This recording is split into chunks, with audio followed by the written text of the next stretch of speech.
Okay, mayong mudto na usab kanaton tanan Luzon, Visayas, Mindanao.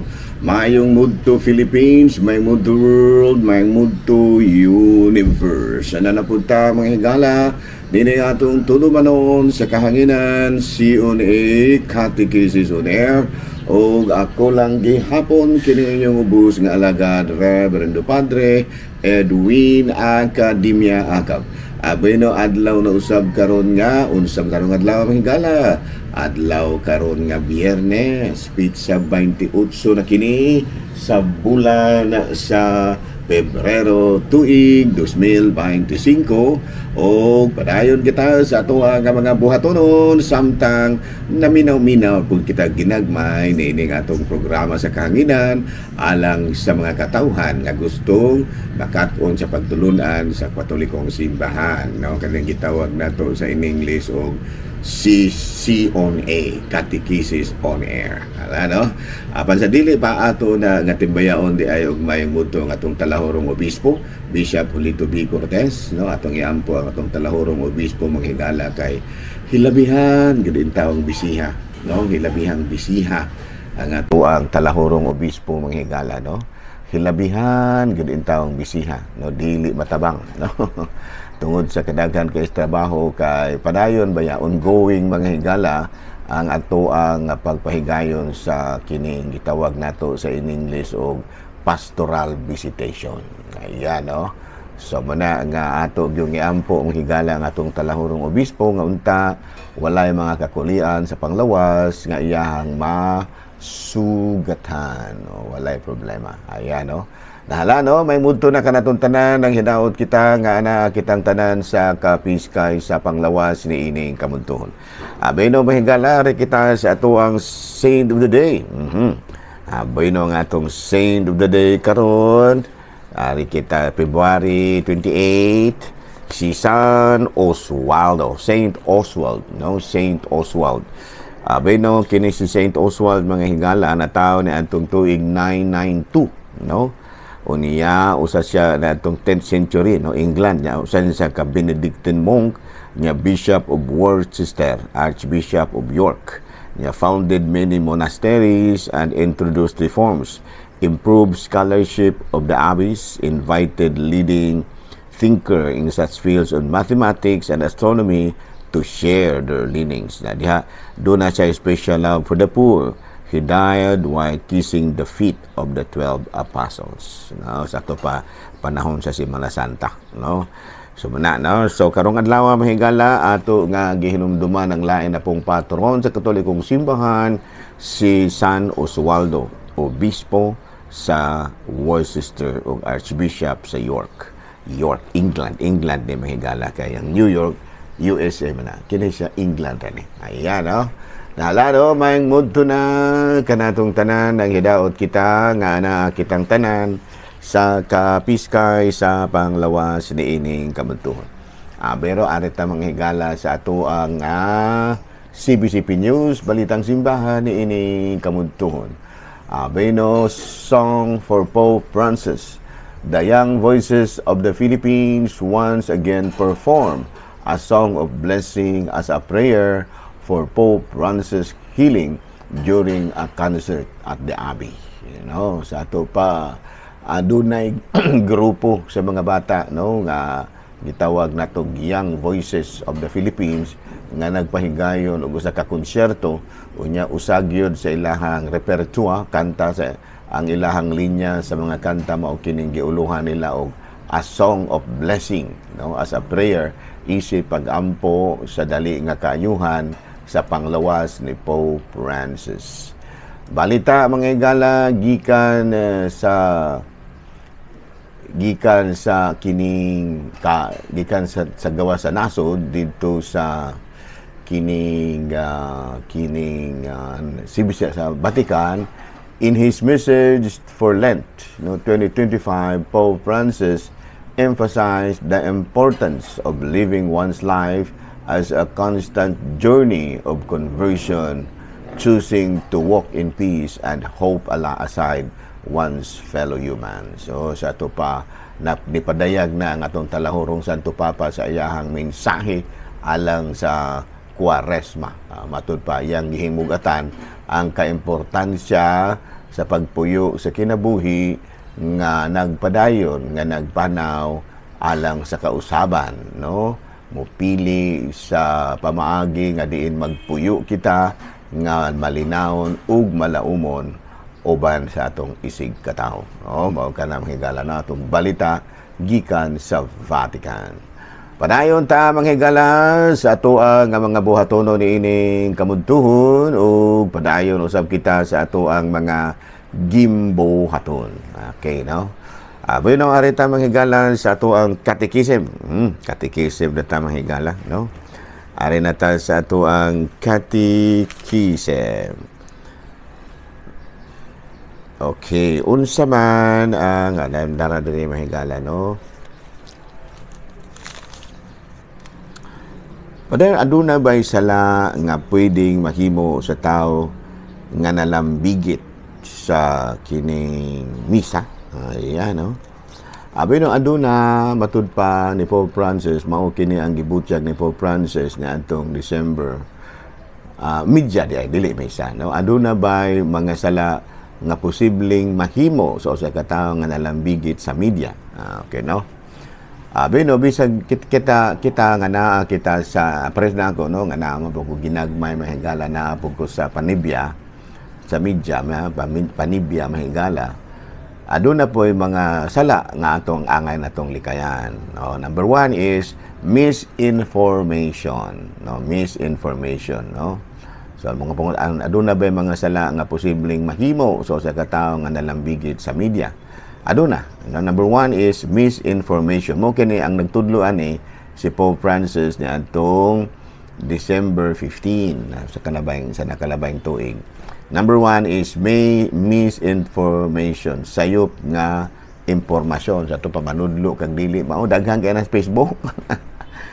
daghan kay na Facebook ng mga misinformation. Number two, slander, pagpakaulaw pinaagi sa pulong. Sa ito pa imong dauton, no, manibya ka batok sa imong isig kaingon bisan dili tinuod pakaulawan gyud nimo ba?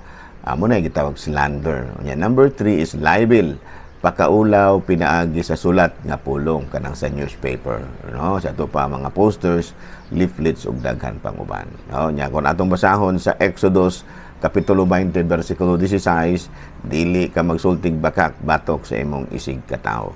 Sa Exodus 23 kapitulo 1, don't spread false reports, don't help a guilty person by being a malicious witness. Ayan, no? Sa ato pa, dili gyud ay maayo ning maghamuham ra ta din so ka manahao ta ba. Okay, another lain kong relihiyon gusto kong mahimong Katoliko, magpabunyag bako usog. Depende depende na nanimo, no? Adunay mga relihiyon nga giila sa Katoliko nga valid ang ilahang bunyag. So dili na ka kinahanglan pa nga bunyagan pag-usap, no? Sa ato pa kanang mga relihiyon bitaw nga kay aduna may mga relihiyon nga wala pa ilha nga valid ang ilahang bunyag. So kinahanglan pang bunyagan pag-usap. Klaro ha, balikon ha. Lain kong relihiyon padre, gusto kong mahimong Katoliko, magpabunyag bako pag-usap.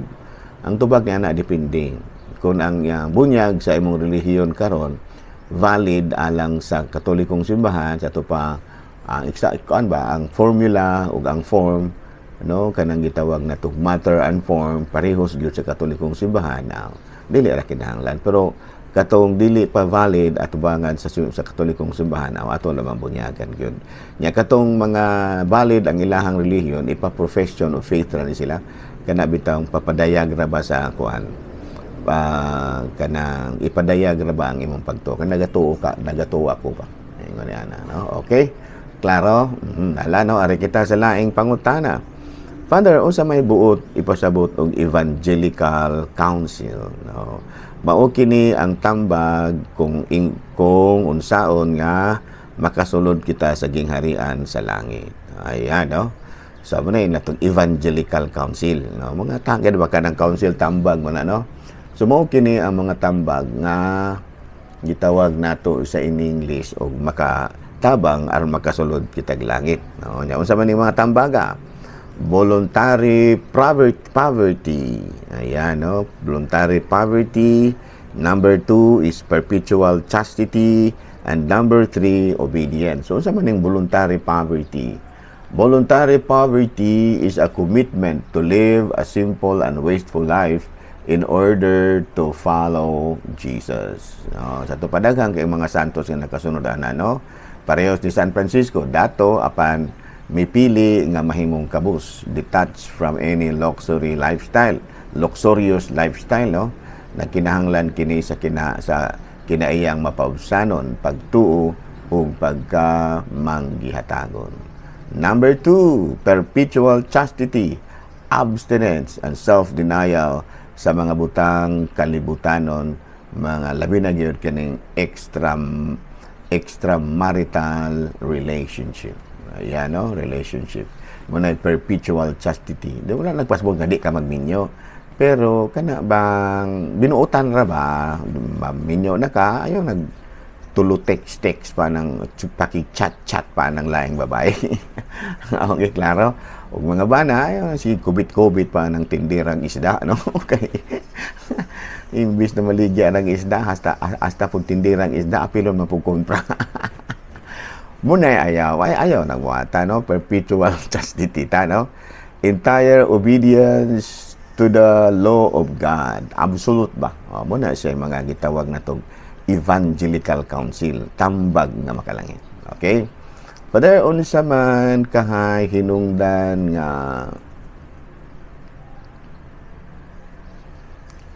ang Dios mitugot nga tintalon kita sa panulay. Tugot man tinuod, no? Pareho good ni kuan. Parehos ba ni ngala aning gitintal si kuan ba si Huba. Number 1 is to test the virtue of individuals and teach us something about purity. Ayan, no? About weakness, about ourselves, no? To test the virtue of individuals and teaching us something about ourselves. Number 2, to remind us of ourselves, to show demon their powerlessness against God's mercy, and to harden and strengthen us, and to show greatness of God's grace. Sa pa number 1 is aron matistingan ang ato ang ka-Dios noon og tinuod bagyo dagway, no? Unya number 2, aron pod nga mapahinumduman kita kung unsay atong mga kining gitawag nato mga kahuyang. Number 3, aron mapakita nato sa demonyo nga wala siya mahimo batok sa pagkamaluluyon sa Dios. And number 3, aron nga malig-on kita, no? And number 4, aron mapakita sa Ginoo ang iyahang ang gahom sa iyahang grasya diri kanato. Okay. Ala, no? Last na mahigala ha kay mo adto pa kung dumagyete. What are the qualities of a good confession? Okay, no? Unsa man ang mga buhatonon kung aron makaingon tanga eksakto gining ato ang pagpangumpisal. Number 1 is sorrow for having offended God. Naguul ka, no? Nga nakasala ka na imong nasupak ang Ginoo. Number 3, imong gikasilagan ang sala o nga di nagplano nagyud kang di nagyud mo balik papag-usab sa sala, no? Gani lang dili lang kay imong kasilagan, imo pagyong ihugot ang imong determinasyon nga di nagyud magpakasala pag-usab. So number 1 is sorrow for having offended God. Number 2, hatred for the sins that were committed. And number 3, having a firm determination of not sinning anymore. Ayan, no? Bueno, sa ko nang ginaingon, medyo busy-busy ko gumay. Dahil salamat sa inyong pakiguban kanako. Ug ako lang gihapon kini yung ubos nga alagad Reverendo Padre Edwin Academia Akab, manamilit na usab kaninyo ug manalangin kanato ang Dios nga makagahom sa tanan, Amahan, Anak, Espiritu Santo. Good noon, Pilipinas.